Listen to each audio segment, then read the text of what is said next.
सबसे पहले आप सबों को जोहार और आपके चैनल को भी जो वीडियो देखेंगे उसको भी जोहार और जो जैसे लाइव में है उसको भी जोहार करते हैं। और हम लोग जिस तरह से आज 105 दिन धरना प्रदर्शन में यहाँ पर अनिश्चितकालीन धरना में है, तो जिस तरह से धरना में है अभी तक सरकार का कोई पदाधिकारी हम लोग से मिलने नहीं। ऐसा तो है कि जैसे कोई विधायक आया, पूर्व विधायक है, ऐसे जैसे कि नवीन अंग्रेजी भी आए थे, तो इस तरह का आश्वासन हम लोगों को मिलते आ रहे हैं। तो आश्वासन मिलते हैं जैसे कि आलमगीर आलम मंत्री भी बोले हैं कि दुर्गा पूजा के बाद, तो बाद वाला सिस्टम क्या होता है, अब वर्तमान में क्यों नहीं करते? हम लोग तो वर्तमान में कर दिए हैं। जैसे कि 2019 में जिस तरह से बोला ना कि आप पाओ अधिकार, बदलाव करो और अधिकार इस तरह से आया, तो हम लोग भी अपना बदलाव कर दिए, लेकिन इसका बारे में सर एक चीज़ है, आप लोग स्वयं सेवक संघ मतलब आप बनाए हुए स्वयं सेवक कर्मचारी हैं, आप लोग वेतनमान की मांग कर रहे हैं, लेकिन अभी तक सरकार आप लोगों की काम को डिसाइड नहीं किया। आप लोगों का काम क्या रहेगा, फिर वेतनमान की बात कैसे है?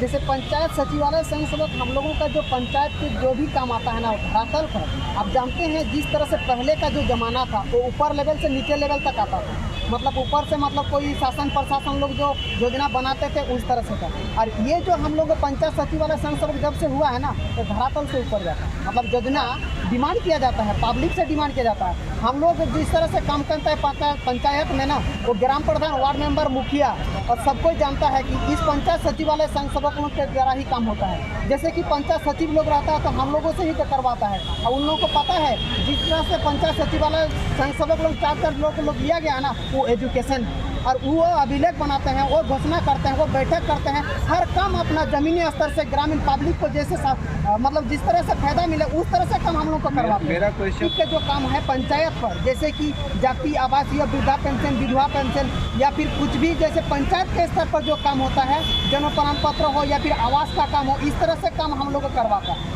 नहीं, जन्म प्रमाण पत्र तो प्रज्ञा केंद्र से भी बनता है सर, वो मानते हैं प्रज्ञा केंद्र से बनता है, लेकिन आज अभी का डेट में हम लोग पंचायत सचिवालय संघ लोगों को घर घर जानता है कि इसके माध्यम से हम लोगों को ब्लॉक तक या फिर डिस्ट्रिक्ट तक भी हम लोगों का काम करवा सकते हैं इसके माध्यम से। क्योंकि जो पंचायत लेवल के जो काम करते हैं ना, वो दूसरा जो काम करता है वो उन लोग का पैसा से भी काम करवाता है, लेकिन क्या होता है उन लोगों के पास नॉलेज भी नहीं रहता है कि हम लोग को किस तरह से कैसे माध्यम से हम लोग को जन्म प्रमाण पत्र बना। इसीलिए पंचायत सचिवालय संघ सब लोगों को उठाना है, और वो लोग घर टू घर जो डोर टू डोर जो लोग हैं उन लोग हम ही लोग के ऊपर विश्वास करता है, और इन्हीं विश्वास के साथ हम लोग सरकार को भी विश्वास किए हैं। मेरा नाम अजीत कुमार महतो है, सरायकेला जिला से। पर्व त्यौहार हमारे लिए नाम का है लिया, बिना पैसा के कैसे हम लोग मनाएंगे? जो सरकार है, जो पदाधिकारी हैं, वो तो ये एहसास नहीं कर पाएंगे क्योंकि उनके पास पैसा है, उनके पास काम है। कि जो दर्द है कि पंचायत सचिवालय स्वयं सभी जानता है क्या दर्द से लोग खेल रहे हैं। पर्व त्यौहार घर में आपका बीवी, बच्चा, माँ, पापा जो भी हैं वो एक टेंशन में गुजर रहा है ना। पर्व त्यौहार हमारे नाम से रह गया, और ये जो हमारे जो आंसू भाई लोगों से निकल रहा है, ये इस वर्तमान सरकार को 2024 में झेलना पड़ेगा। पंचायत सचिवालय स्वयं सेवक को क्या बेरोजगार 2024 में होगा, हेमंत सरकार बेरोजगार, इसी का परिणाम उनको भुगतना पड़ेगा अगर वो हमारी मांग को पूरा नहीं करता है। और उनका खुद का ये कथन है, बोलना है कि 2019 की बात है, वो ट्वीट भी किए थे कि आपका जो जायज़ बात मांग है वो पूरा करेंगे, हमें आप सत्ता में लाइए, जनादेश दीजिए। हम अपना काम कर दिए हैं, सरकार से हम आशा करते हैं, निवेदन करते हैं कि वो जो हमारी मांगे हैं, हम झारखंडी हैं, स्थानीय है, हमारी मांगे बिना झिझक के, बिना लटका के पटका के वो पूरा करें। ये दुर्गा पूजा अनशन का टाइम है, आप लोग दुर्गा पूजा को किस तरह से बना रहे हैं? सर वो तो आप लोग देख ही रहे हैं, ये आपका आप ही देख रहे हैं, मीडिया कर्मी भी देख रहे हैं, सरकार भी देख रही है, जो विधायक है झारखंड के वो भी देख रहे हैं, सबको ये पता है कि हमारा स्थिति दयनीय है, लेकिन उन लोगों को दया नहीं आ रही। बस वो चुनावी वादे करते हैं। और अब जहाँ तक अगवा आवाज़ की बातें हो रही है, ये एक चुनावी फंडा है, ये कुछ नहीं है। बस इनका शुरू से ही नीति है, जब इनको सत्ता में आना होता है तो कभी स्थानीय की बात करते हैं। अभी ये जब वो आपका उनसे नहीं हो पाया तो अब ये क्या कर रहे हैं, देखिए स्थानीय नीति बोलना कोई बड़ी बात नहीं है, उसको सबसे बड़ी बात है परिभाषित करना, और ये कर नहीं पाए, और उसको स्थानीयता के आधार पर ही सत्ता में आए। और जो भी आपका जो कर्मचारी थे, चाहे संविदा कर्मचारी थे, चाहे पारा शिक्षक थे, जो भी थे, उनके चलते ही ये सत्ता में आए। लेकिन ये सत्ता में आए वो भूल गए फिलहाल ये बोलना चाह रहे हैं कि अफवाह आवाज़ जो है झूठा वादा है। ये चुनावी फंडा है, इससे ज़्यादा हम इसे कुछ नहीं मानते। ये ग्राम का, पंचायत का एक एक बच्चा जानता है, ये चुनावी फंडा है।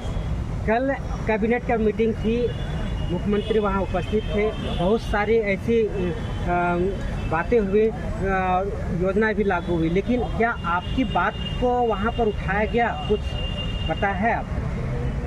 देखिए, अगर हम वर्तमान से अब कल की बातें करते हैं, ठीक है, ये आज नहीं, ये कल नहीं, ये शुरू से ही कैबिनेट से हमारी जो बातें हैं उठती है। झारखंड की एक एक जो विधायक गण है वो सब 20-20 में ये हमारी बातों को, हमारा जो दुख दर्द है, हमारी मांगों को वो उठाते हैं।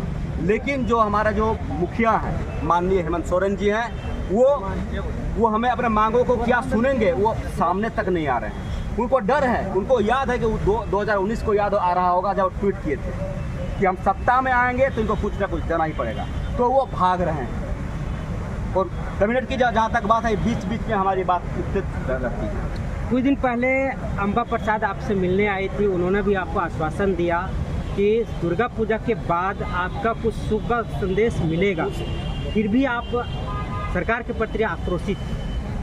देखिए सर, जहाँ तक अम्बा प्रसाद की बात है, उन्हीं का बात नहीं है। आश्वासन तो हमें ग्रामीण विकास मंत्री आलमगीर से मिला, दसरा के बाद आपकी मांगे वो पूरी किया जाएगा। लेकिन ये केवल आश्वासन से हम नहीं मानेंगे, पेट तो नहीं भरता है, हमारा जो फ्यूचर तो बर्बाद हो रहा है ना। आज जो हम लगभग 8 साल से काम कर रहे हैं, हमें अपना घर है, परिवार है, मान लीजिए हम तो बर्बाद हो ही गए, लेकिन जो हमारा बच्चा है वो भी तो बर्बाद हो रहा है। वो आपका माननीय मुख्यमंत्री जी बोलते हैं कि झारखंड का विकास कैसे होगा। अरे भाई, झारखंड का जो युवक युवतियाँ इस तरह रोड में बैठा हुआ तो विकास कैसे होगा? इसलिए उनको बिना देर किए हुए, चाहे कैबिनेट में बात उठाना हो, चाहे कोई नियम बनाना हो, देखिए सरकार अगर उनका मन में है तो वो कर सकती है। जब वो प्रोत्साहन राशि दे सकती है तो मानदेय क्यों नहीं दे सकती है? मानदेय, देखिए मानदेय एक होता है कि देखिए एक चीज़ है सुरक्षित जीवन का अर्थ है, मानदेय बिना सब व्यर्थ है। मानदेय मिलेगा तो हमारा जीवन सुरक्षित हो जाएगा। प्रोत्साहन राशि क्या है? एक छलावा है। आप काम कीजिए, आपको लेते लेते चप्पल घिस जाता है। इसलिए हमारा संघ का प्रमुख मांग है, एक मंत्र है कि सुरक्षित जीवन का अर्थ है मानदेय बिना सब व्यर्थ है। तो ये मांग अगर पूरा करती है सरकार तो हम बहुत बहुत धन्यवाद देंगे उनका। वीरेंद्र कुमार गुप्ता, रांची डिस्ट्रिक्ट, सोनापुर।